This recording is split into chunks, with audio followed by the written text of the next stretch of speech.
Hello, everybody, and welcome back to Cinema Surprise, presented by the Penny Bloom Podcast. Today, we continue with my penultimate pick of Season 1. This is movie number 10 in a season of 12. It is Singin' in the Rain. It was released on April 10th, 1952, written by Betty Comden and Adolph Green, and directed by Stanley Donen and Gene Kelly. I am Colton Robertson. I am joined by Joseph George. What's up, homie? Oh, what up, what up? Always a pleasure to be here. Oh, and it's always a pleasure to have you. And I am so happy. What a glorious feeling. To be able to talk about this movie. I watched it for the first official time a couple years ago, and it's been one I steadily come back to about once a year. Never fails to put a smile on my face. Absolutely makes me so fucking happy. And it's one of those key comfort movies that, like, and it's weird because usually comfort movies I spam. I want to, anytime I'm feeling like shit or anytime I'm sick or anytime, I go ahead and throw on a comfort movie. This is a weird type of comfort movie where, like I said, it's only about once a year. You know, it's usually when I'm sick, too. It's not like I'm feeling down in the dumps. It's legit. I am ill. Okay. And I need something to lift my spirits. And about once a year I'll go, you know what? Today's my Singin' in the Rain day. And I'm glad I got to experience it outside of, feeling like shit, for the first time in a couple of years, so, I absolutely adored it. Was this a first watch for you? I'm trying to, yes, for real. This might have been the movie we watched in 8th grade choir, but I'm pretty sure, school movies are also like, yeah. How much are you paying attention? That was in 8th Especially grade. when you were in 8th grade and the movie's, 70 years old. Exactly. Or 60 years and old. I used to be, like, if a movie was old, I didn't like it needed to be new. And when I was in 8th grade, that was, like, taken to a heightened degree. So, like, I definitely didn't care about this movie. But, a first real viewing. And I see the comfort value in... Just crazy how I've never seen this, but how I've seen this. Without having to see it, like just how iconic some of the numbers are. Like I remember when Good Morning started, I was like, "Oh my god, that's this movie!" I'm like, "Oh, you didn't know that was this movie?" That's Singin' in the Rain, and then it goes right. What into, a lovely morning! Like, I was like, "Oh my god!" And then it literally goes like right into Singin' in the Rain, pretty much. And I'm like, holy crap. I'm like, wow, this, like, that's when kind of the movie was, I felt like it was firing on all cylinders there. Yeah. But man, no, this was, every number before, like, I felt like it was the slow burn, like the slow, like, they're going to slowly show you a little bit more what they can do, or I don't know, just like, the violin kind of green, outfit, it was Don and Cosmos kind of, they're making it, and he's telling his big story to the crowd, so it's going through the whole montage and everything, and I don't know, I loved how kind of clear Babylon was like, all right, we're gonna try to make Singin' in the Rain, but today, and way longer, and we're gonna throw way more in there, but we're gonna take the story of it and just try to make it a movie. The inspiration was awesome. It was really, really cool to see how they took certain things. Some things were twisted, some things were yoinked straight from. And I thought, I don't know, it was really cool. Another, I love you, I love you, I love you, I love you. Dude. Yeah, man. I mean, pretty.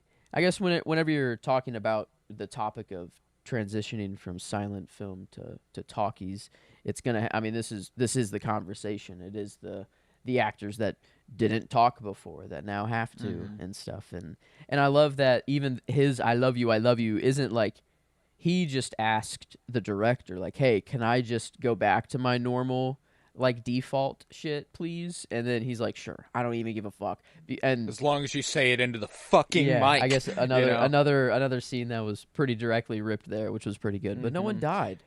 yeah, they obviously take it to a different extreme in Babylon compared to Singin' in the Rain. I think they obviously make it a little darker, a little bit more what is the heavy. What is the and rolling what does he say? There's two phrases. Sound, I feel like rolling, action. Oh man, but I feel like this one, it's more of like a I don't know, like a timely. It sounds like an old timey phrase. Run it? No, not run. Like roll. Maybe roll it. Roll it might be one of them. I feel like he says two things. Like oh man, that's gonna bug the crap out of me. But yeah, because it's probably, I don't know what.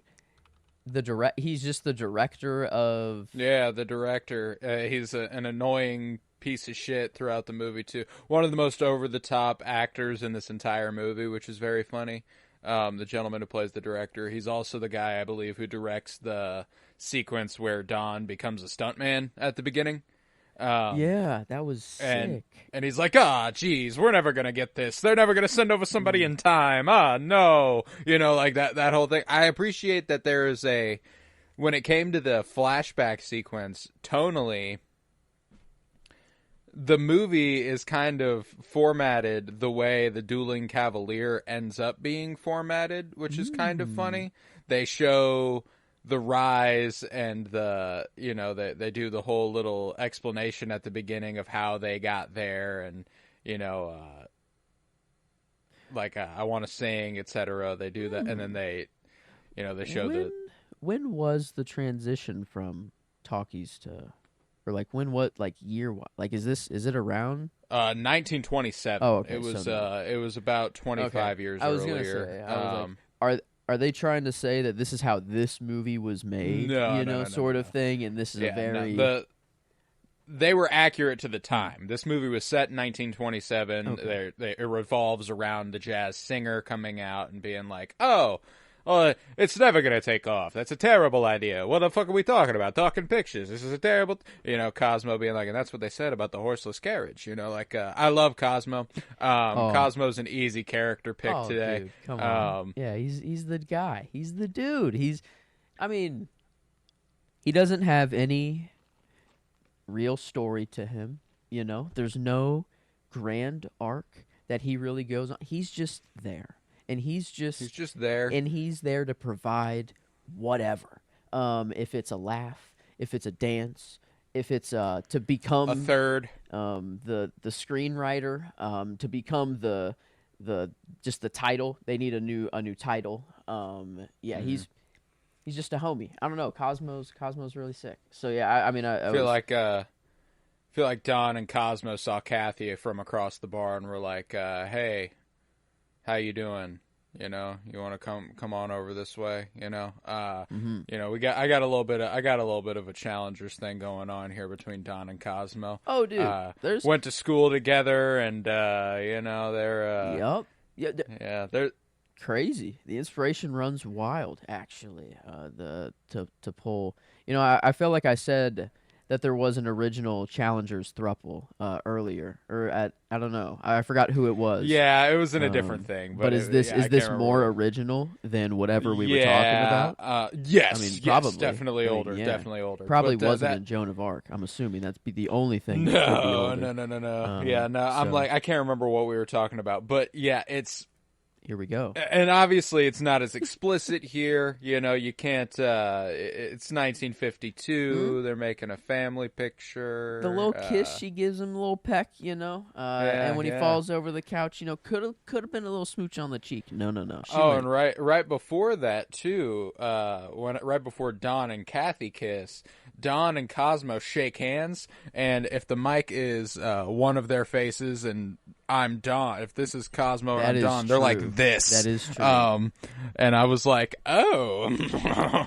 This is true. No, but and I think there's it's musical theater, man. There's a queer subtext historically in a lot of musical theater stuff. It's just kind of comes with a lot of the genre. Mm-hmm. And one of the funny things too is that this is pure coincidence. There's no way this was an influence on Challengers because that'd be fucking ridiculous. The actor who plays Cosmo is Donald O'Connor. O'Connor, the same last name as Josh O'Connor. And Donald is Donaldson in the movie, Art Donaldson. Hold on a minute. Funny. Yeah. Hold on a minute. I mean, they couldn't say this in 1950. In the 50s, they couldn't say this. The movie would have been, trashed and not even watched. It would have been seen as like, I don't know, devil shit. So I think, I don't know, maybe that is a slight. No, I think there's a read to be had here. Yeah. I think that's instead of art school, it's just tennis school. Yeah, or yeah, I don't know what tennis school just sounds wrong. Tennis academy. Yeah, that's what it was. Okay, yeah. I was like, it just sounded weird, but I could see it. No actual relation between the O'Connors, right? Like, no, I don't believe so. I don't think so. Pretty I'm cool. pretty. That would be cool. But no, I don't believe so. I believe that just pure coinkadink there in O'Connors. But yeah, no, I absolutely love Cosmo in this movie. He's extremely funny. He's extremely charming.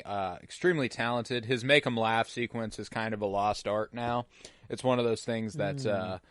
Probably had theaters in uproarious laughter in 1952 that, just kind of makes you, doesn't even really make you giggle now. It's just kind of like, this is, oh, Cosmo. And it's just one of those things that, like, it's a really good indication of how much comedy evolves over time. Because, like, I don't know a single motherfucker who would find Make 'em Laugh funny. You know what I'm saying? It was more of like I was just so happy. I don't know. It just made me so happy. No, and it's was enjoyable, like a giggle. It was more of like giggle, not that like it was a joke and that that's had to the have thing. a punchline. Same for me. Like, and that's why I'm like, I think that like this sort of physical comedy and this slapstick is a lost art. It found itself a lot more in silent film, which is what they're paying homage to very heavily in this movie. And I think that.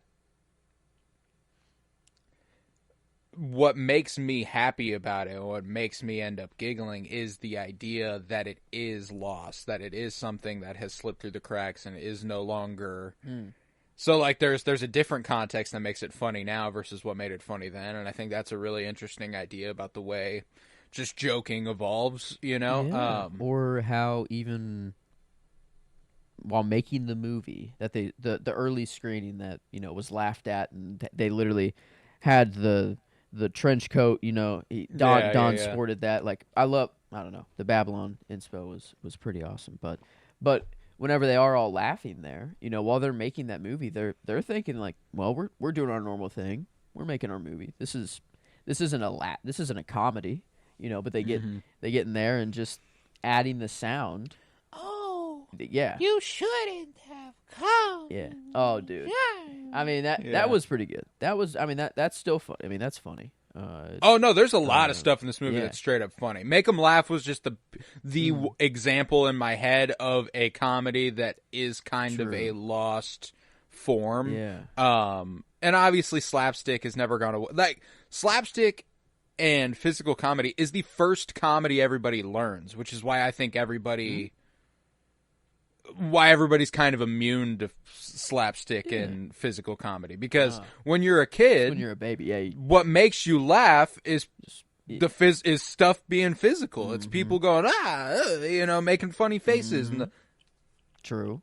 That whole thing. That was really cool. I mean, the facial control. And that's the thing, is it all required so much talent. Like, it's not like it was something easy. It was all impressively done. The way he was flipping himself around and landing on the ground and, flipping off the walls and then flying through a wall. Like, that's really cool shit. God, I want to be able to backflip off a wall so bad.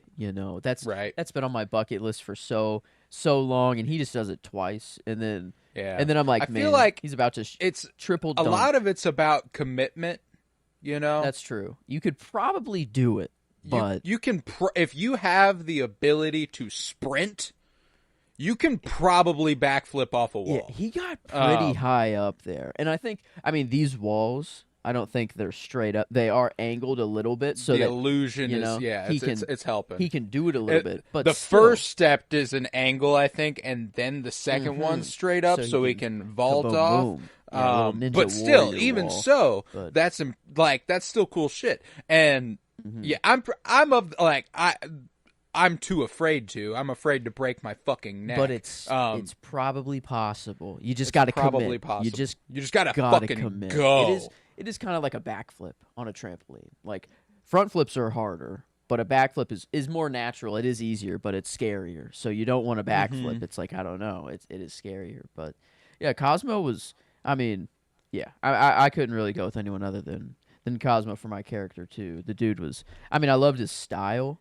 Like Bro, man, can we bring these vests? You know, no jacket, just the long sleeve vest and pants suits. I fucking love it. And like sometimes how like it seemed that their pants were like connected with their vest almost. And it was like I don't know. That was really really cool. Maybe it was just that well tailored to them. That it looked like that. But I love this style. And Cosmo, I don't know. His hair, everything about Cosmo. I dug his character. So yeah, I don't know. He was definitely the favorite off the first watch for me. So kind of, I don't know. I do like sharing or spreading the love, but he was kind of a no-brainer, man. He's just the most fun and exciting, and I mean, he is extremely funny. You know, like the one-liners he's delivering at the beginning of the movie. Whenever Gene Kelly gets mobbed by fans, and he's like, "Cosmo, call me a cab," and he's like, "Okay, you're a cab." You know, like that shit's really funny. I love stuff like that, and that's obviously just a really on-the-nose dad joke, but it's good. You know.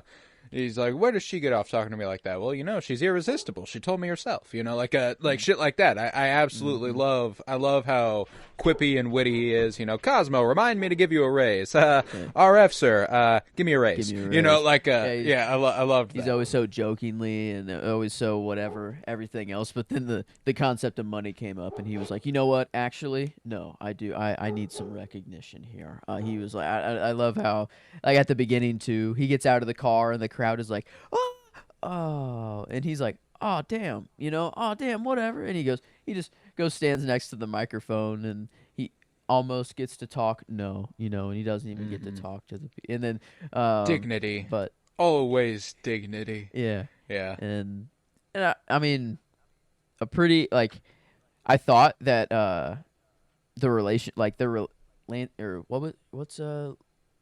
Lena. Yeah, I don't know why I was going Lancey for a second there.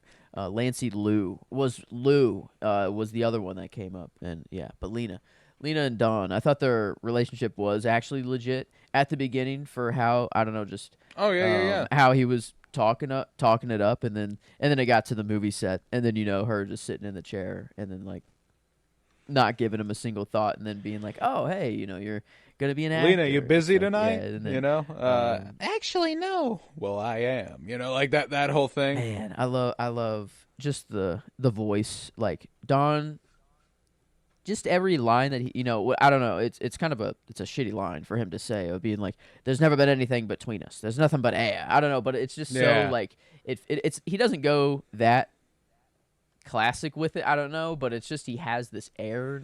No, that's and it's Gene Kelly, man. Gene Kelly's fucking awesome. He's absolutely magnetic. There's something so charming and smooth, and he's got swagger and abundance in a way that like a lot of modern movie stars, and I mean very few people since him have had. It's a very particular type of game he has, and I think that what he manages to do with it is really incredible. I adore Gene Kelly movies, like from these 50s MGM musicals, from An American in Paris, and The Pirate, and Brigadoon, and all of these. They're vastly different musicals, but they always have Gene Kelly at the heart of them, and it always makes them really, really good. It makes them hit hard. He's a great singer. He's got a fantastic voice, but obviously what he does is dance. I mean, Jesus Christ, can the man fucking move? Because even when he's dancing next to Cosmo, who is an incredible dancer, you cannot look away from Gene Kelly. Like, Gene Kelly is who is commanding your attention. Mm-hmm. It's really impressive because you realize there's a difference between someone who is a really, really good dancer and someone who is a great dancer when you see something like that. Yeah. It's like the minor leagues versus the pros. It's like the minor leagues versus an average person, you're still like God tier to an average person, like a minor league player. But even fucking like LeBron James versus Dion Waiters, professional, still both majors. Mm-hmm. Like there's like the best of the best versus someone who is professional, but like just a professional, wanted to ask, I got a weird hint of Jim Carrey mask, inspiration with like the way Gene Kelly kind of smiles and like the way, I don't know, like facial structure. I feel like Jim Carrey took facial inspiration somehow out of this movie from both Gene Kelly and Donald O'Connor. I feel like the whenever Cosmo was doing his fun, make him laugh and doing his whole face thing, that paired with, I don't know, there was like, it wasn't throughout the whole movie. There was just like kind of for 1 minute or like 1 or 2 minutes that like Gene Kelly was just holding a smile for something, and it just kind of was, and he was kind of wearing, maybe that's when it was. It was whenever he was on stage and all of the Broadway lights, I think, were around him, and he was kind of wearing the mask outfit almost. Right. I think that what you're picking up from that is, I mean, Jim Carrey, we talked about the slapstick and physical comedy. Probably the last great at physical comedy. I mean, like, physical comedy hasn't gone away. It's still very well done, and a lot of people are really good at it, but Jim Carrey's kind of the last goat. He's the last one who everyone was like, well, this guy is fucking incredible, And I think that there's an idea that since they are also emulating the silent film era in this time, and they are trying to bring that to the screen, and musicals also have the expressiveness, typically stage musicals have that expressiveness that silent film used to bring, and I think that's what's cool about the MGM musicals is that they feel like stage productions. They are filming it and they are movies, but they do feel like you're watching a Broadway show or something like that. And I think that is, I think more than anything, what you're picking up is Jim Carrey's influence from the silent film era and that expressiveness and that sort of just that presence. And I think that Gene Kelly really emulates it well, and Jim Carrey takes it to a different level because The Mask is a very particular and very good example, though. Like if you made the face that Jim Carrey has when he's actually in the mask form and you just gave him like a normal skin tone, he'd look a lot like Gene Kelly, which is interesting. That would be because his face is green. We could just has anyone done that? Or I guess I don't know. Just given the mask white face, what he would look like normally. Yeah. No, I mean, like, and even so, like, it's obviously pretty extreme. It's exaggerated. Yeah. There's a lot of, but like, Gene Kelly is a gorgeous fucking dude too. There's a part whenever they're rehearsing the new musical parts of Dancing Cavalier. I think it's after Singin' in the Rain, and Kathy's singing, Cosmo's playing the piano, and they just, they sit on Don watching Kathy for a second, and he's absolutely fucking gorgeous, like an insanely good looking man in that moment. And there's also one moment, we've talked about this a lot with Katie O'Brien a few weeks back, and then connecting that to Ingrid Bergman in Casablanca and Kate Winslet in Titanic. There is literally a single moment where I feel they shot Debbie Reynolds that way. And it is during the time the song number is about to break out on the movie set for them. It's just Dawn and Kathy, and she's got like the lights right behind her, and she's kind of glowing, and it's absolutely gorgeous. It's and she looks absolutely ravishing. So like and it's one of those things where like it stood out. I was like, there's the shot, you know, like that is the shot that makes people a star, you know, like that's what that is. And this movie is fucking gorgeous to look at, dude. Yeah.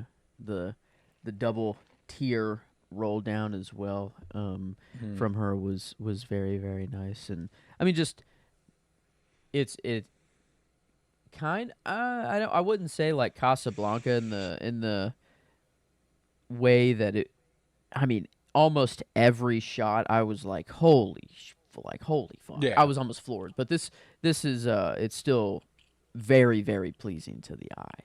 But it is more stagecraft. Like it is more they're not going for we want to make a real a real building and put real decoration. I don't know. There was this air of stagecraft to it, and like whenever they're in the car, you know, just driving and in the background behind them and that sort of thing, and you don't care. Like it's like it works for this movie because they're constantly on movie sets and they're going back and forth, and I love, like, that's what one part of that made Babylon really cool is that it was kind of this fourth wall breaky meta. We're making a movie while, I mean, we're watching a movie. They obviously had to make that movie too, and all this sort of thing, and so you're kind of thinking about of that during the movie, and then also you just have a really good heart, you know, like emotional story unfolding in front of you. Is the movie's just good as well. Like so, it's every single layer. Like it's just really, really cool to think of the history of this moment. You know, this switch is really, really crazy to think about, and to think of the actors that had to go through it, and to, I don't know who was it that, I think it was Kathy at the beginning that made fun of actors that were like, you guys, you know, you do a bunch of just fake whatever movements. You don't even talk. You know, it's whatever. I'm flesh and blood. You know, and yeah, she says you're nothing but a shadow on film, not flesh and blood, which was a contender for my favorite line of the movie because it's a really cool foreshadowing as to what she becomes as a shadow of the film for Lena and being the voice, and you know, like she doesn't get to do the performing, but she gets to be there. She is a shadow on film, and I think that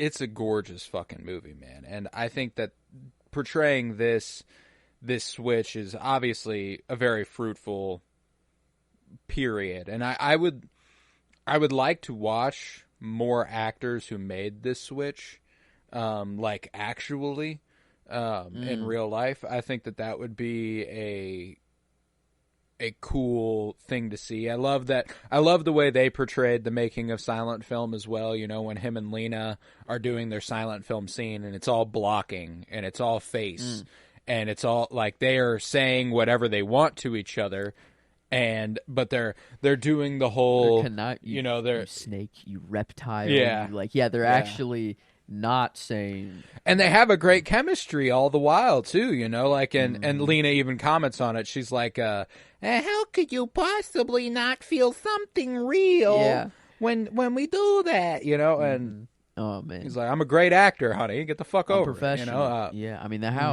that is nuts. Also, like, to be that professional to do that, but then like the director and the people behind the camera, like hearing this conversation too, and they're like, hey, looks good.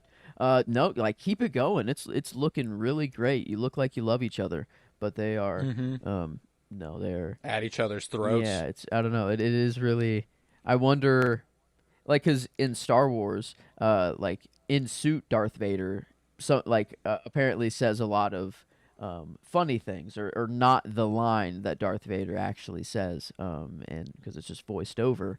And I wonder how often, like in silent films, just they're saying the exact opposite of like what I don't know, or they're just saying something stupid, completely. But sometimes the mouth, they do mouth. The mouth does line up, like or something. So it's clear that they actually are saying some things, but other times it is just blabbering, you know. Well, and a lot of times, you know, they'll have an outline. We saw this in Babylon as well. They have an outline of what the script is supposed to say, and then they'll be watching the film, and then someone will be like, okay, make her say this here. You know, like you don't have to.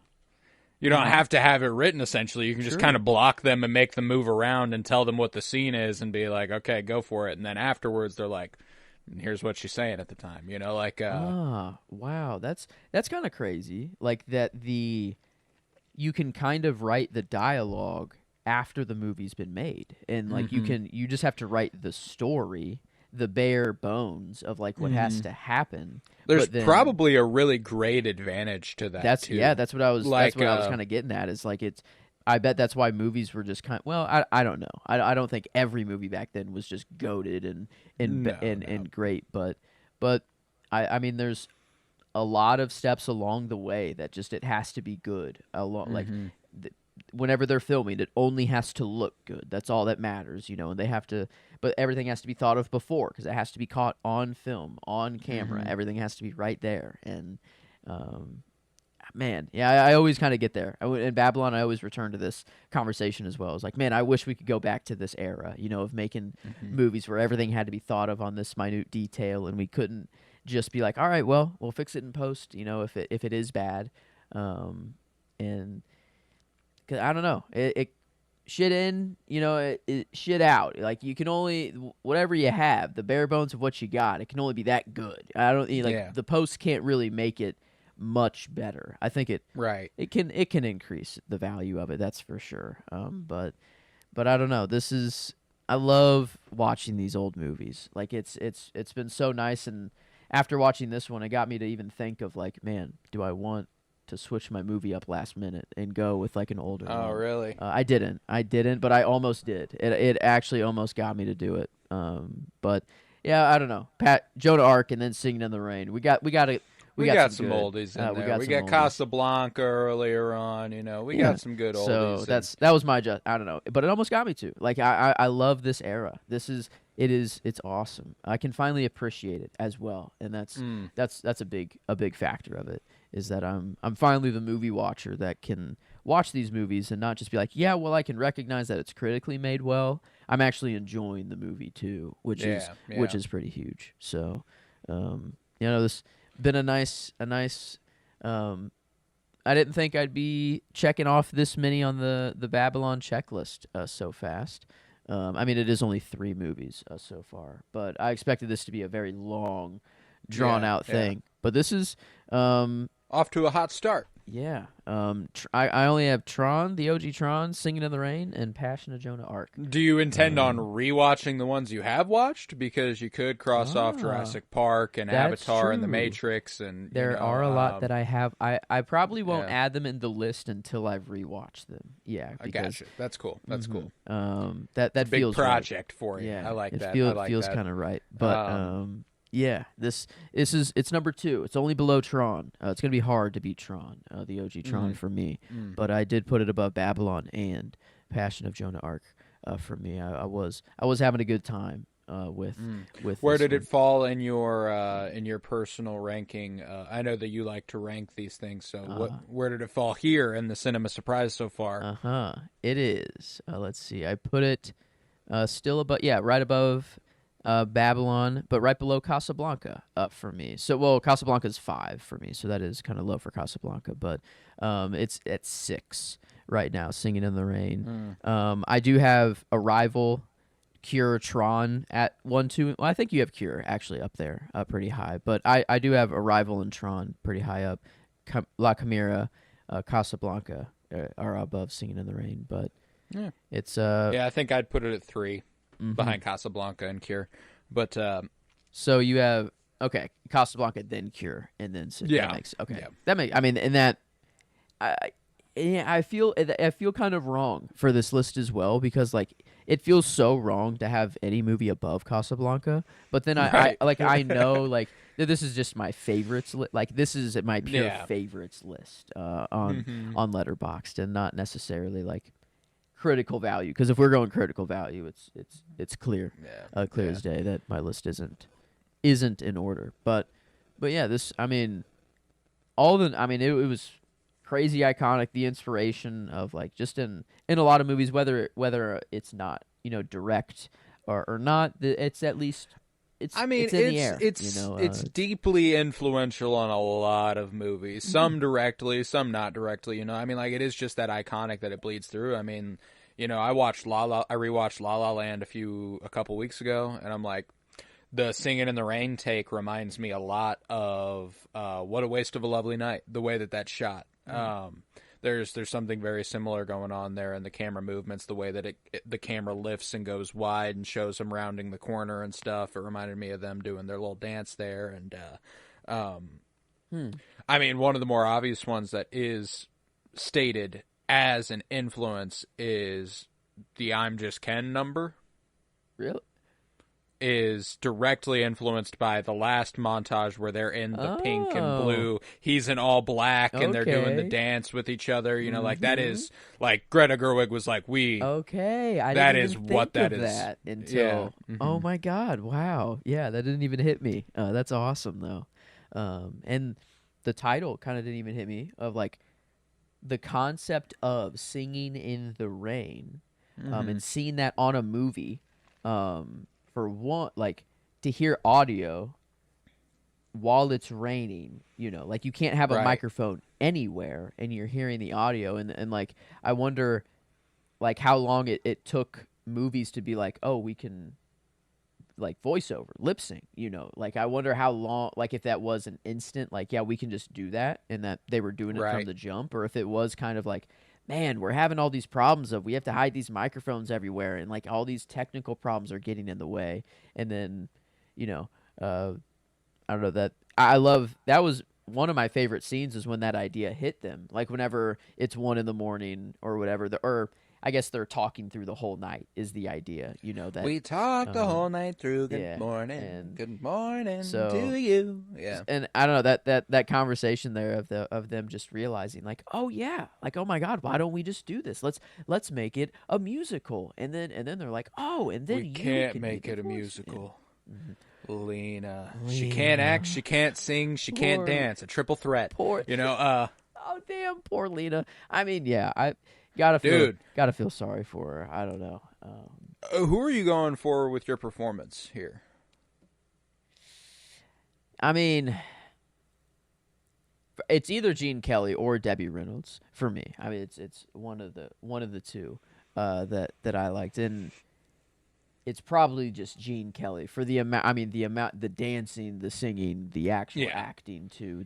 I mean, he's magnetic. Yeah. The action as well. The stunts that is it all him that's doing these stunts too? Okay, there's actually a really really clean bait and switch that I really love. Whenever he goes flying over the bar, it's a different guy who goes flying over the bar, and Gene Kelly's already back there, and he pops up.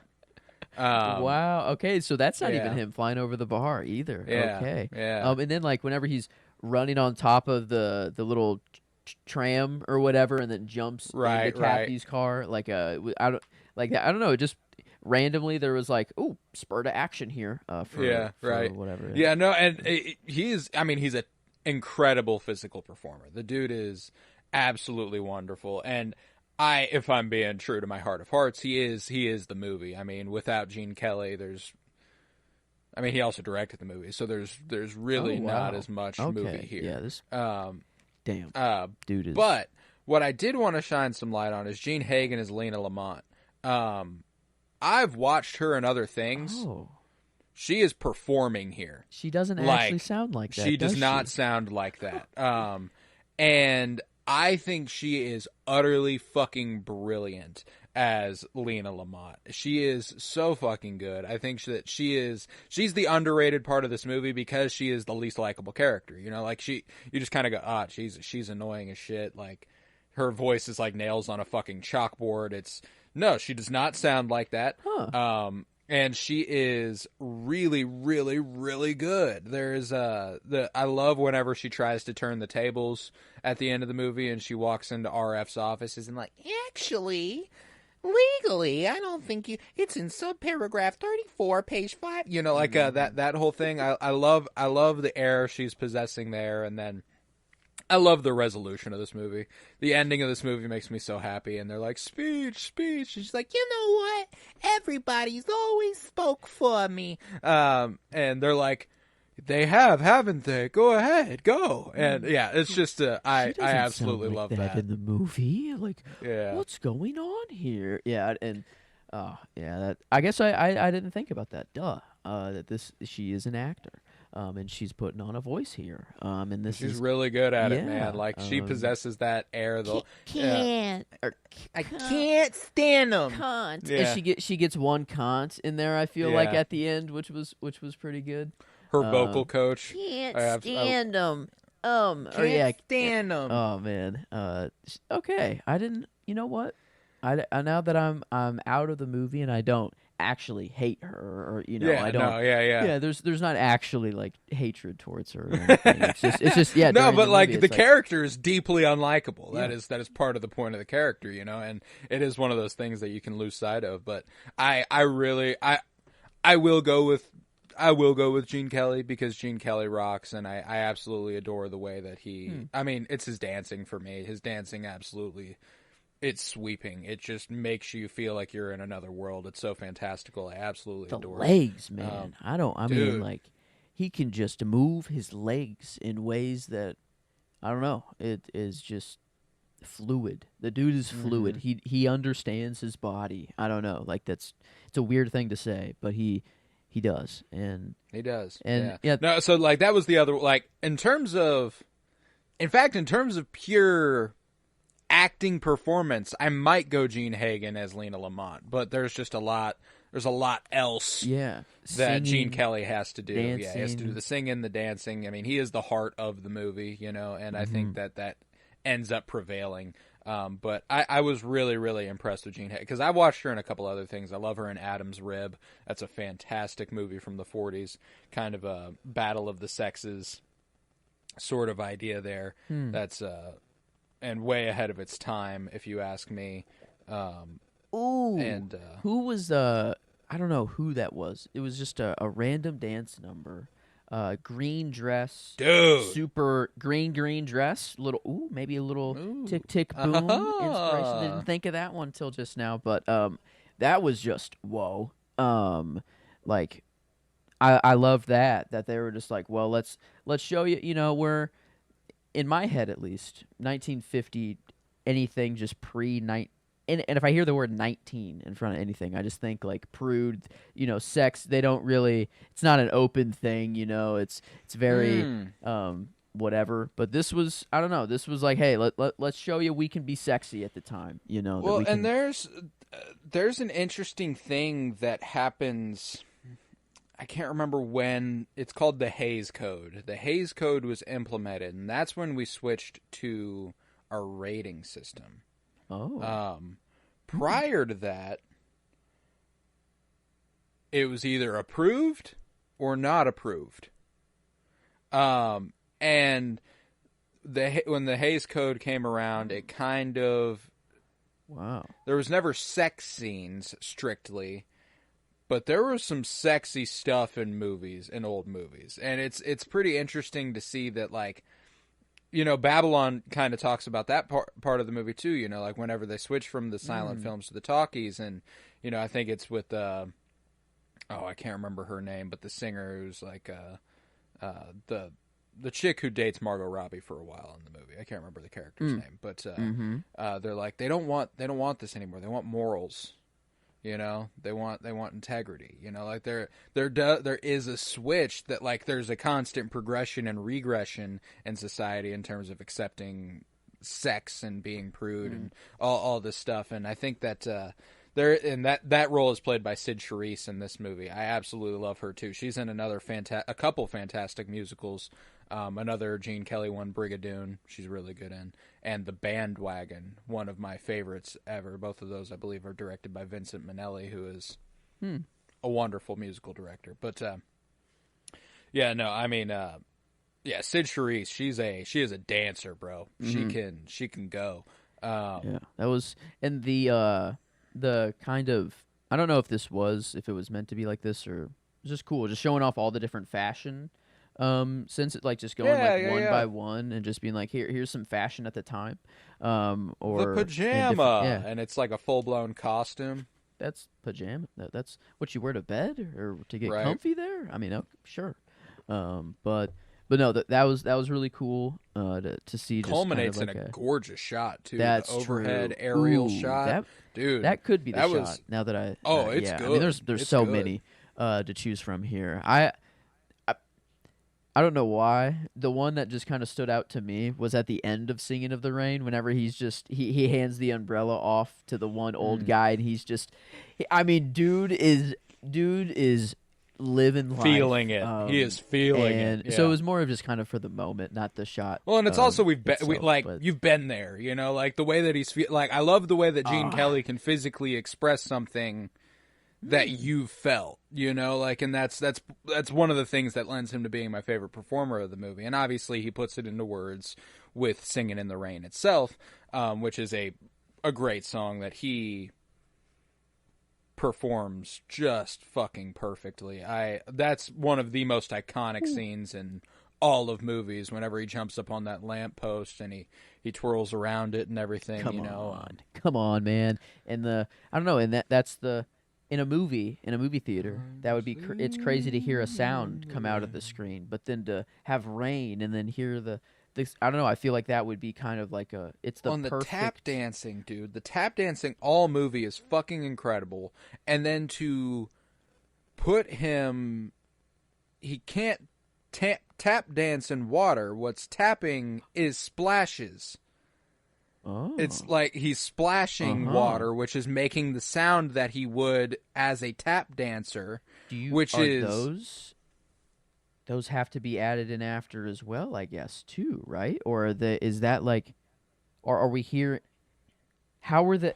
Well, I guess no. This isn't 1920. This is 1950. Mm-hmm. So, like, are they actually recording the actual sound of the rain? I'm assuming they're also actually recording the sound of the rain as well, and probably yeah, I guess, because in my head I'm thinking in the sense of how the movie is saying that they're making the movie, sort of right. thing. But this isn't 1920 whatever. So they have I'm not thinking of how they actually made the movie. That's a whole different layer. That's pretty cool.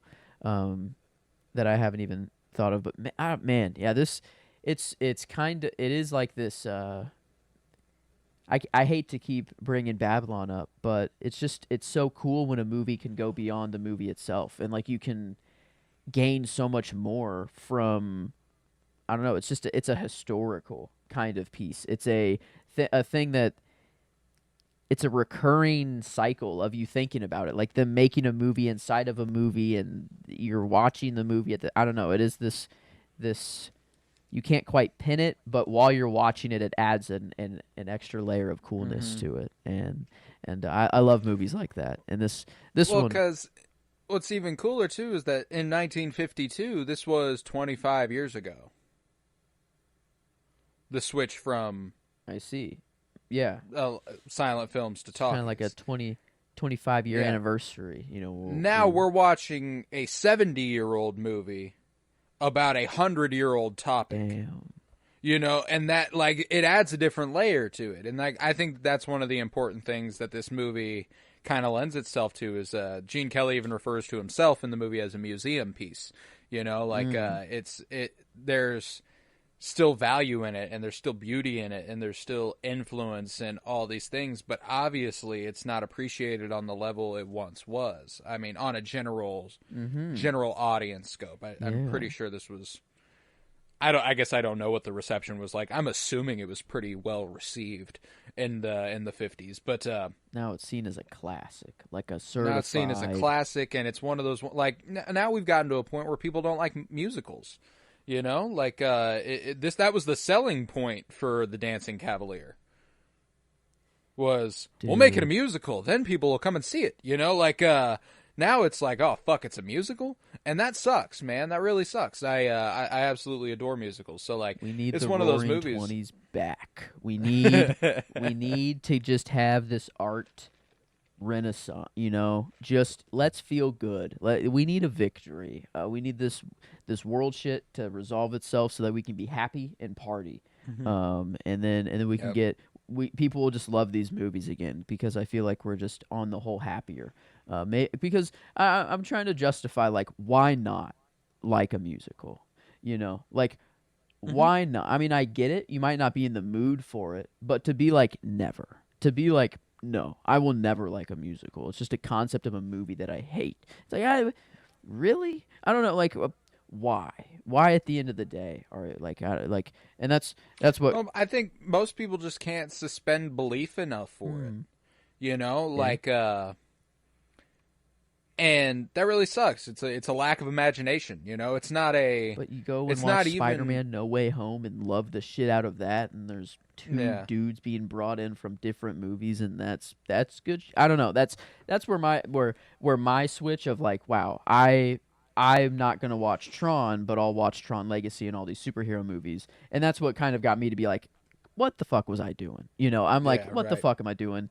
A movie is a movie. Like I'm gonna watch anything. So that's and that's a realization that not everybody comes to. It definitely is, and it's only one that I came to within the last couple years. You know, like I guess, and we haven't really gone over this. This was one of those things that I've thought about like doing a whole episode on, but like just life-changing movies. Like movies that you watched that changed the way you watched movies. The first one for me was La La Land. That is what opened me up to musicals. That's what made me go, oh, I can like musicals, you know? And then I watched a bunch of musicals. And the other one was Parasite. After I watched Parasite, I was like, oh my God, there's a whole world of film that I've never watched because that was the first foreign film I ever watched.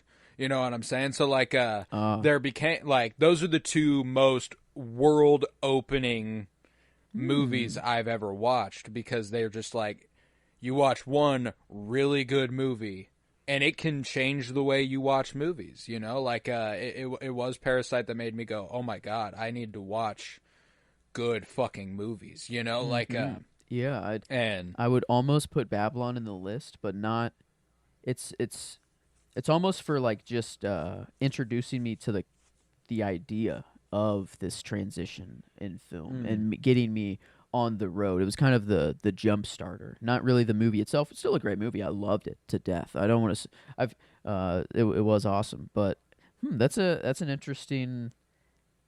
Another list that I'll have to make. Thank you for giving me another list idea that I can. Yeah, the life changing. I'll have to. That's to a do good that one as well. But that's a good one. I maybe here we go. I mean, I feel like I don't know if I call it life changing quite yet, but this is I'd feel much more comfortable putting Singing in the Rain there versus Babylon. Like for those reasons and yeah, no, and I mean like it's I mean, and if you liked this movie, if you liked the aesthetic and you liked the general, like, I can't recommend highly enough Vincent Minnelli movies and other MGM 50s. I didn't know this was like a collect, like they. Yeah, this is obviously a standout. This is a classic. But is it kind of like a like? I guess MGM just sets out to make a musical, and it's just like, why is in the 50s we were in the heart of the studio system being like they ran shit at this time, and then the 70s came around and it was like a new era of filmmakers kind of shook that up a little bit with Jaws and Apocalypse Now and Star Wars. So Coppola, Scorsese, Spielberg, Lucas, they shook shit up. But Scorsese was still like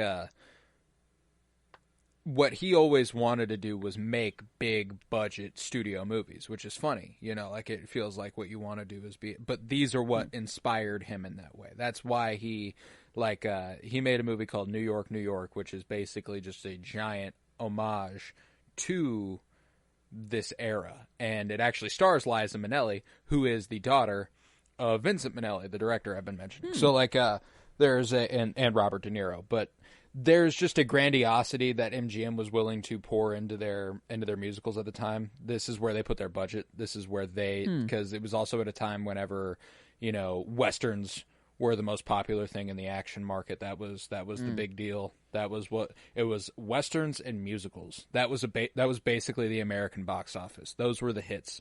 And MGM kind of,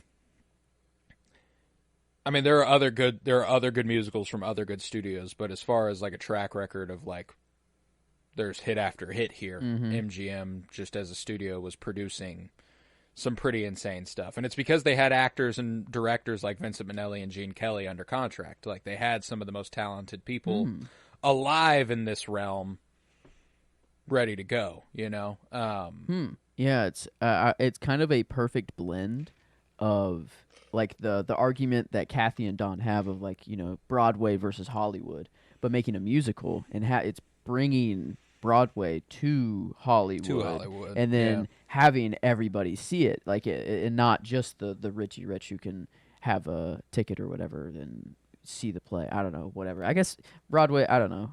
Like, plays weren't only for the rich though. Like, I guess movies were just much cheaper. Broadway, like a movie ticket was just... Yeah, I mean, and Broadway's not the only place they put on plays, So, like, plays were accessible, but, like, Broadway shows, that's always kind of been almost a status symbol to a degree. If you can go catch a Broadway show, everyone, like, if you are regularly catching Broadway shows, you have money. That's true. Like, that's true. Yeah.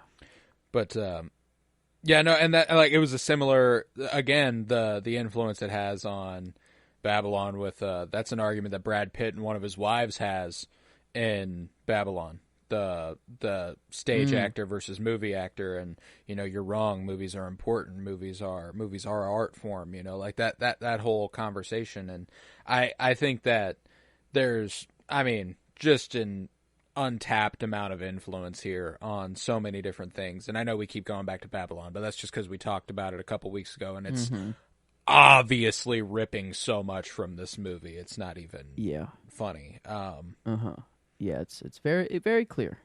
Very, very clear. And it's, I don't know, imitation is kind of the best form of flattery, I guess. Or flatter. Did I say that? No, that's yeah. You did. You did. But yeah, it's like a whole. Babylon's not really a musical. They do have sort of some, music. They have a Fantasia-esque thing going on, playing sort of thing instead of the musical. But no, I feel like it's, if we could somehow combine Babylon and Casablanca. Like, I'm trying to think of like the perfect comparison for this movie of the project so far. And it's, I don't know, I feel like Babylon might be it, just to compare it to that. But, as far as the comparison, as far as they go, I would say so. Like, Casablanca was a full 10 years prior to this, and it was, it's black and white. It's much more intimate. It's got a grand scope in terms of, story effect and the implications of what's being done in the story, but there is a grandiosity to this movie itself, even though it is very intimate, which is interesting. Like, there is like big set pieces and big imagery, and like, this had a budget, and you can tell it had a budget. That's true. Like, it's that one little, that when Don brings Kathy into that your shot, like whenever he sets up all the production of that, like, just, it was like a weird, like, that is a real movie set, I guess, but they're setting it up to be filmed in the movie, so I'm just assuming that's just a real movie set, though. I don't know, like, probably a real film warehouse. Yeah, I'd imagine. But it was just really cool of how just those huge lights, and how good it did make it look, that backdrop, and like how you could go from a dark room and Kathy being like, "What? This is just a blank, an empty movie set," and then Don to be like, "Oh, but now it's sunset." But wait, and I don't know. That's probably my line as well. Is right before "Singing in the Rain" starts. Kathy being like, "Oh, it's the weather's so I don't know, something about the rain and how damp and down and gray it looks," and Don says, "Really? From where I'm standing, the sun is shining all over the place." And then he breaks out into "Singing in the Rain," and it's just I don't know, it it feels so good, and I don't know, that's the romance is very, very nice. You say that a film can only be enhanced by a good romance, and this is A good romance, yes. Mm-hmm. Yeah, and a bad romance can absolutely fumble a movie. Yeah. This one's good though. This one is very good, very strong, very very good. Just you do feel so good. It is kind of a perfect sick comfort movie. I see like Singing in the I don't know. It is like while other shit can get you down, you can still feel good and feel I don't know. I don't know. This is gonna be a perfect. Like I imagine myself having some like chicken noodle soup on when I'm sick and just turning on Singing in the Rain. It's even better when it's raining. Oh, when it is raining. That's the peak viewing experience here. Man. But is your favorite scene of the movie your favorite musical number, or do you have a different favorite scene? That is kind of the selections I have in there were a lot of musical numbers.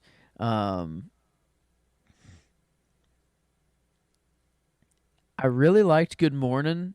Just the song itself. I think Good Morning, like just the vocal, everything about it, I think is like my favorite.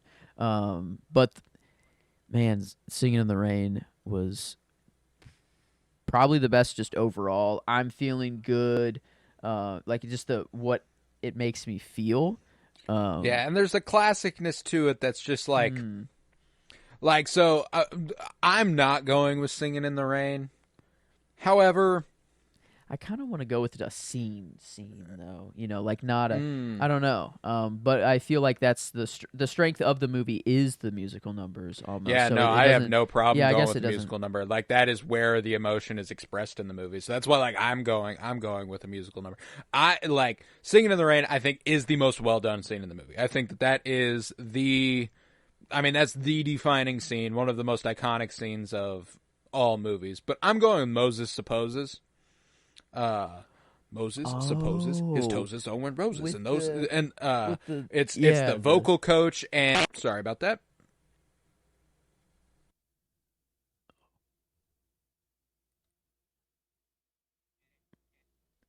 Good. Back.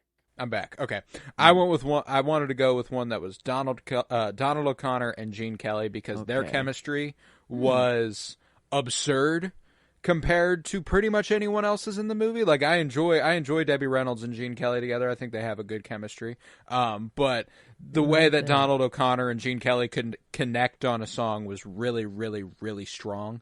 And them dancing side by side and having their fun and piling the stuff on top of the guy and going up to the window and wrapping themselves in the curtains and doing all like it was just so much fun. It put a huge smile on my face. It was the choice for me. That's fair. I mean, I was trying to think of another one that I liked from them, and it was that green, violin kind of one. And they did some creative things, and they, jumped on each other's backs at certain points, and they did some fun stuff. But Moses Supposes like really let them go. Like do a whole lot of stuff. Yeah. But I think I actually it's a musical number and kind of a good scene. It is the movie set. And whenever he's, what did you want to say to me? Is this the perfect setting now? Can you say it to me now? And him just, we were made for each other. What was the song called? I feel like you were I don't know if you there's probably I didn't think of the soundtrack. Duh. Yes, Hello. very strong. But I need that. Trying to think of what song that would be. Which one? Can I get a track? You Were Meant for Me. Go. Yeah. Okay. There we go. Number 5. That's probably. I think I'll go with that one for my scene. I think we can probably all agree that Singing in the Rain it is iconic and it is very nice. Probably the one, but I really liked the movie set and You Were Meant for Me. So I think I'll go with that. Yeah, I like that. Because I'm right there with you. If I had to go with a scene that wasn't a musical number, there was one that the ending's really. I love the ending. The ending's really strong. But to separate myself from that, even it's. Debbie Reynolds and Gene Kelly putting on the best chemistry they have in the whole movie, which is right before they go to the movie set. And he like finds her and they're talking in the street and he's like, "Oh, you read the fan magazines, you I know?" remember you saying you've seen he's one like, of them. and Are all you your, seen them all? okay, You've seen so one, I've you've seen them all. Yeah. okay, Like, so I've seen 8 or 9 of them, you know, like that whole thing. I did say some awful things that night, you know, like I loved their whole man, and that it's outfit just very too, cute. the like sailor kind of almost look that he had. Oh man, yeah, the costume design is Very strong. Very strong. Very, very nice. But yeah, no, they're slow unravel. It is a perfect romance for a movie. It felt so good. Maybe a little forced. I don't know. The dude just literally jumped in her car. And that is how they met. But hey, they were meant for each other. That was meant to happen. That it's Inyon, you know, that's it. Inyon. In order for that to happen, you know, he needed that escape. He was getting mobbed, you know, that those kids were tearing his suit up, trying to have a souvenir. Kathy saved his life. You know, that's what Don said. He's, thank you for saving my life before he gets out of the car. Which is, I don't know. So yeah, definitely a good romance. It enhanced every part of the movie. Oh yeah. And just maybe a little too. I don't know. When you think about it, literally, it's whatever. But that it's a movie romance. It doesn't. You know, we're not going to get a true love story. That's a long unraveling. You know, I don't know. No, yeah, guess, it happens quick. It happens quick, but that's fine. A lot of old movies have romances that happen just extremely cute, extremely quick. And I think there's a charm to it, you know. I don't think it's a detriment. There's a difference between it being forced and it being fast. Because it feels good. if you fall hard and you fall quick, it happens fast. That's simple shit, you know. But yeah, no. I adore this movie with all my heart. I'm so glad we got to it here on Cinema Surprise. And it felt right. It felt good. I'm super glad we did it. But is there anything else? Are we missing anything? I think all the favorites have been hit, unless your line. I think maybe. I don't know if you've. Yeah, I went with this line because it's just so funny to hear somebody make a kill yourself joke in the 50s. Like it's a chick in the crowd watching the first Lockwood and Lamont movie. I think it's called what's it called? Royal I can't remember. But it's the very first movie premiere that they're at, and it's Lena and Lockwood and Lamont, their latest film, and there's a chick in the audience watching Lena, and she goes, "She's so refined. I think I'll kill myself." You know, like, and I just me and Emily were watching it together. And we just burst out fucking laughing. So like, it killed me. It was, and like, there are obviously more moving and more poignant lines in the movie, but there was something about that was just so jarring to hear in like a 1952 family film. It's like, she's so refined. I think I'll kill myself. You know, like, it's not expected. There's something about those jokes that, you know, shouldn't be funny that is pretty consistently funny to me. Oh, but they are. There's comedy can make anything funny, even the worst shit, the most controversial, taboo stuff that you don't want to talk about. It's like the way she says it too. She's like, she's so refined. I think I'll kill myself. Like, you know, like she's like, I have no point of living anymore when this exists. You know, and I just thought it was so funny. I thought it was hysterical. So, yeah, I loved that line by a rando person in the crowd. Don't think she pops back up. There was also a great line read at the beginning of the movie whenever I love the introduction to everybody on the red carpet and everybody coming out. And one of them is like Zelda, whatever the fuck, the one who shows Lena that they're ADRing her voice after the fact and everything. And they're like, Zelda, blank. And there's a dude who, they zoom in on his face and he goes, Zelda, oh, Zelda. And it's just such a funny way to kick off the movie. I absolutely loved that. So, yeah, a lot of really funny beats in this movie. And I liked a lot of them. So, yeah, I think she's so refined. I think I'll kill myself is my line. Perfect. No better way to end it. To wrap it up. To wrap up our thoughts on it. But no, movie had everything. Made you cry, made you laugh, made you want to get up on your feet and dance. And also just a nice nice to sit back and watch for the eyes. Was very pleasing. So, yeah, all around, we're firing on all cylinders here. This is I don't know, the Criterion thing, like on I don't know, like is it a Max thing only, or is it a Criterion thing to like talk before the movie? I don't know, like did you watch it on Max, or do you have a physical of this? I watched it on Max. Yeah. Did you? Was there like a little intro of them? I don't know if it was Criterion actually, but it was just kind of like a. And up next, Singing in the it was a guy. I don't know who the dude was, but he was just talking about it and talking about like the history of the movie. It was like a 2.5 minute thing before the movie, and then they did it like after the movie too. I didn't get that at all. Huh. Okay. Yeah. I feel like it did it for Joan of Arc as well on Max. And I think it was I watched thing. Joan of Arc on the Criterion channel, so it was maybe there's something different there. But didn't get a little. And I mean, like, there's something with the older movies that have like historical significance that they give you a little preamble for. Yeah, like, hey, like, yo, here's this what shit you're rips. about to watch. Yeah. By the way, this is historically significant. Yeah. But yeah, it was. I don't know. Really, I wonder what number this is on the Criterion, the collection. I don't think this is in the Criterion it's collection. Not? Okay, so maybe I am remembering something weird or different at the beginning. I don't know who it was. Some white dude talking about the movie. Felt like he was cinema related. He seemed like it at least. But. Yeah, astonishing that this isn't in the Criterion collection, but it's not. It's already iconic enough, I guess. One of those movies they don't have to worry about preserving. It feels like it'll be permanently preserved anyway. But it's extremely strong movie, and I absolutely adore it, and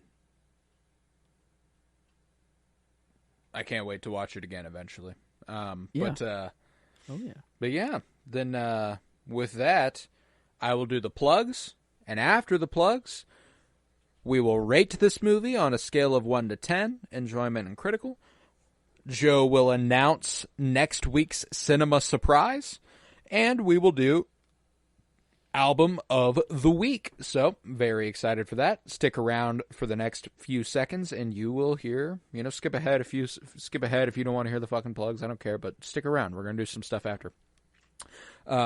Head to twitter.com, follow at PennyBloomPod. If you want any news, anything at all, that is where you're going to find it. Cinema Surprise is still being funneled through Penny Bloom on all channels, essentially. YouTube, our Patreon is still connected, patreon.com/PennyBloomPod. Been less active on TikTok, but TikTok is still Penny Bloom Podcast. But Twitter, that is the important place to be. Any news, because there will be a Cinema Surprise Season 2. We will have some surprises in the meantime. I'm very excited for those. And that's just the place to be. So you got to stick around with us. You want any news on the Cinementalists or on the Fulcrum Star Wars podcast, that's Penny Bloom Pod. That is where you're going to find them. Patreon.com/PennyBloomPod. You can find over 50 hours of exclusive content, all sorts of book reviews, comic book reviews, movie reviews, and early access content, along with the Penny Bloom Dispatch. That's a little bit more of a timely, segment-based, news-esque show that we do on Patreon for free. You can have that. It's Patreon exclusive, but it is free to anybody. And then for any content beyond that, it is $1.50 a month, which is huge because it costs me money and I don't make any off of it unless it's over there. Remember to leave a 5-star rate and review and download wherever you might be listening. And you can now watch on YouTube. That is still under Penny Bloom Podcast. Going forward, we might see about Cinema Surprise being its own thing eventually, but not for Season 1. Season 1's still going to be on Penny Bloom Podcast, so check that out there. But yeah, let's rate this thing. How are we feeling on a scale of 1 to 10? I mean, man, we've been getting a lot of really good feel-goods lately. It's true. Am I at a 10? I don't know. I guess there is some hesitation. But Joan of Arc is a 9, and I know I'm above that. Right. So I know I'm in the 95975 category. It's not 925. I feel like. So I feel like I can get it right there. I feel like I can go 975, but that's yeah. I think that's what I'm going. It's right there. I don't know why. I'm not at a 10, but it's happening. Okay. For the Sumai has been invoked. I'm gonna make it a 10. I'm gonna make it a 10. It is. I haven't used it yet. I'm confident my last pick I won't need to. So might as well. Yeah, might as well. And if I regret it, I regret it. But we only have one more episode in the season, so I don't really fucking care. It's cool. I've saved it for this moment.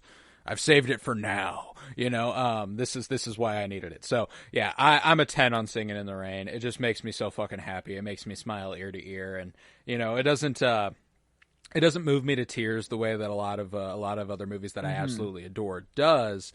But it makes me smile as much as any movie I've ever watched, and I find that to be every bit as important. And it makes me feel so good. It makes me feel so happy, and I value that deeply. So I'm going 10. I'm going 10 for Singing in the Rain. That was the only reason I had hesitate. Like I didn't feel that like usually there's like an overwhelming cry usually for a movie that hits like that. But I feel like this one, it just replaces that with like an overwhelming sense of just joy. Just like, it just is good. It just feels good.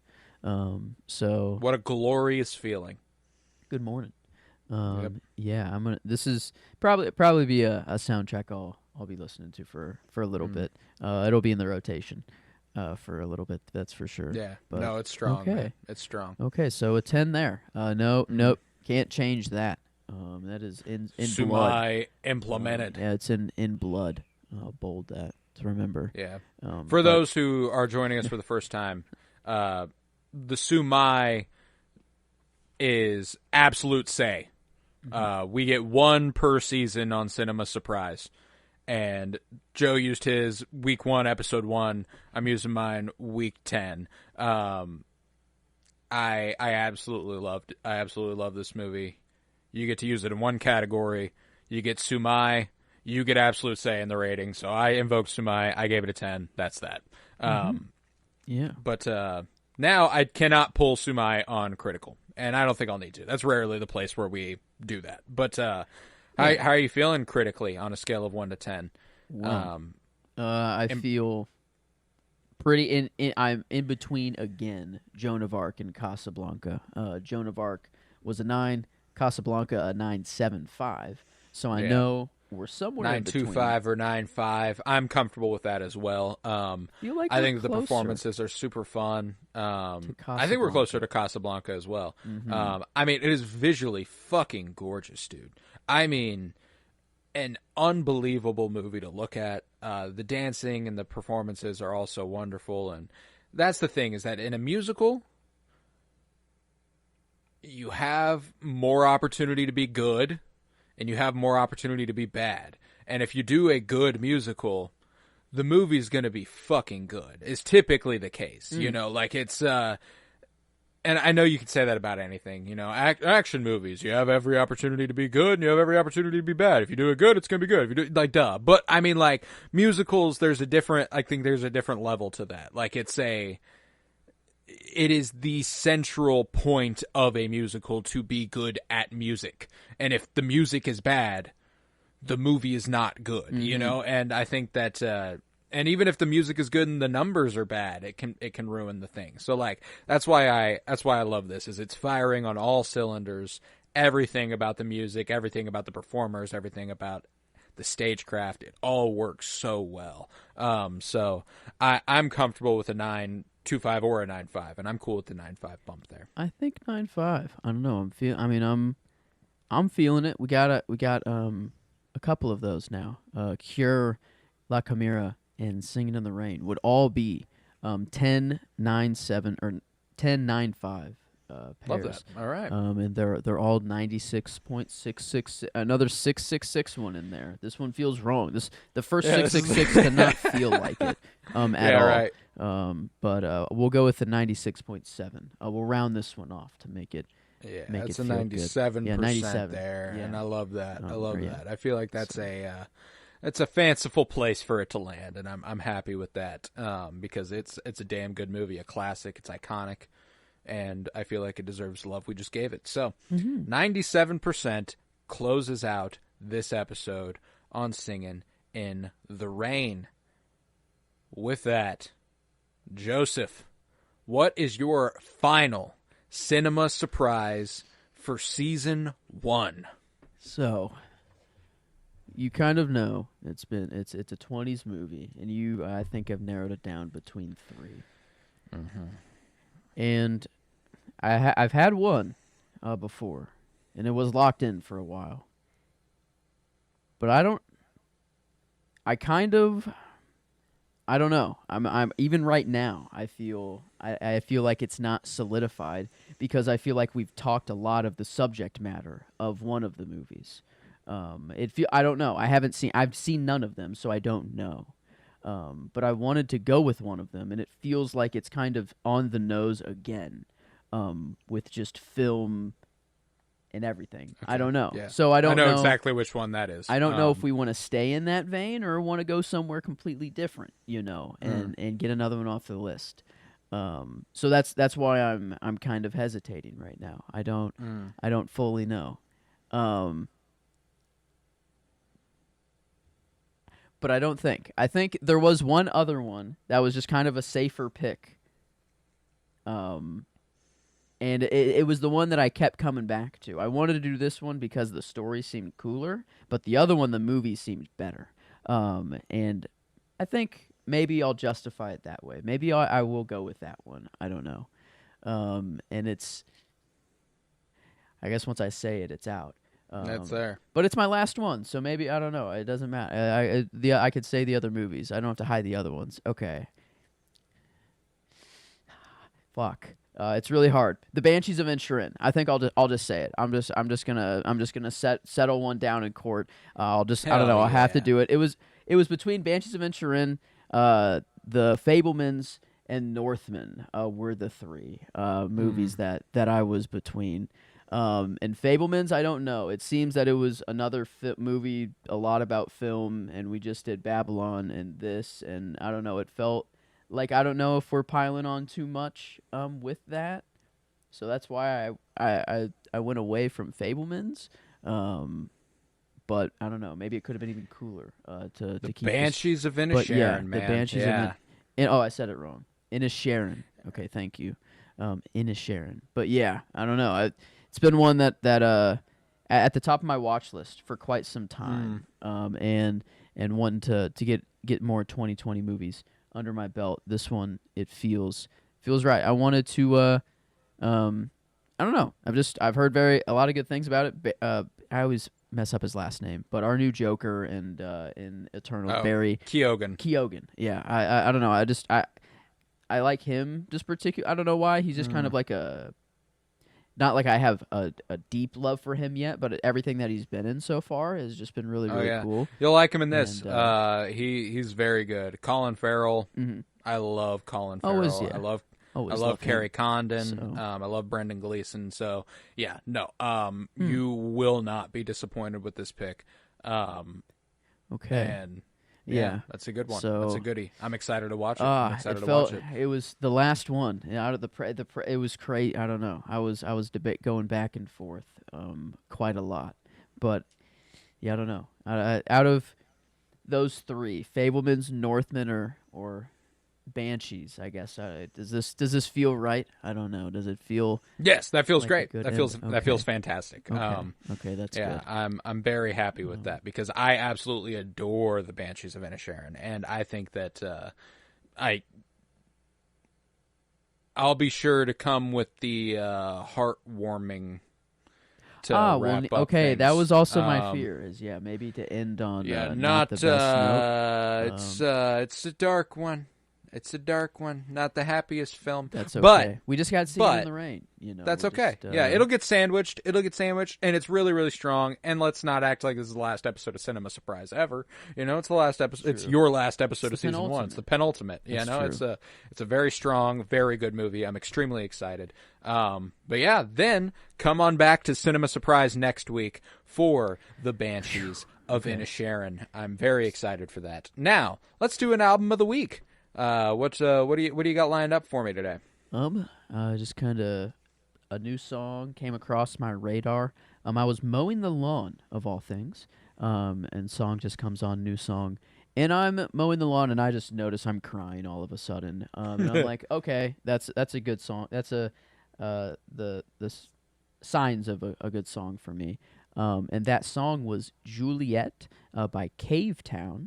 And 2019, pretty new, new album. The album that it comes from is Animal Kingdom by Cavetown. And then I listened to the rest of the album and it's really chill. I don't know, it's just really, I love every song. I didn't like as much as Juliet. Juliet's track 1. I think they put their best forward or at the top maybe, but everything else I was not disappointed in.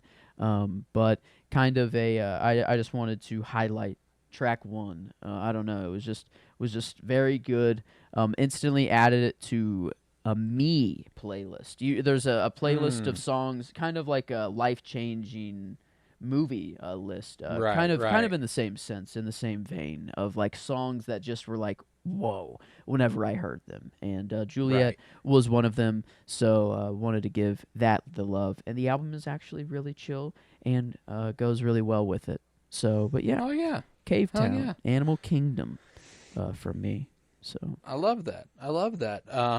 I'm going with a 2018 album. This is where I'm going Brockhampton's Iridescence. I absolutely love this album. It's one of those, to go with the life-changing thing. Like it was, when I was 18, wow, I spun this. I went and saw it. I went and saw it in concert. I saw Brockhampton live at the Midland, and they performed this album, and it was really, really cool. And I mean, I absolutely adored Brockhampton when they were still kicking it. They're unfortunately no longer a group. They've gone their separate ways. But probably. I don't know. Is that the or what? Just beef or what? What was? No, I think it was just the ran its course. Like there's a lot of stuff with Brockhampton that I won't get into here. But. Okay. Yeah. I'm out of the know. It was whenever you introduced me to them, or you were like, listen to this album. I'm like, oh, cool. I'll check it out. And I'm listening. It's a nostalgic fucking classic for me, man. This is their first album after one of their members was kicked out of the band for misconduct. Of a sexual nature, which is not good. Okay. But they were 100% like, you're gone, fucko, bye, which is good. Good. They could have been like, hey, don't judge our boy, he's sticking around. No, they were like, get the fuck out of here, you're done. Which, good stuff. I like that. Kevin Abstract is kind of the front man who you've almost certainly heard of. And I absolutely adore Iridescence. I think that Something About Him is always a song that I'll return to.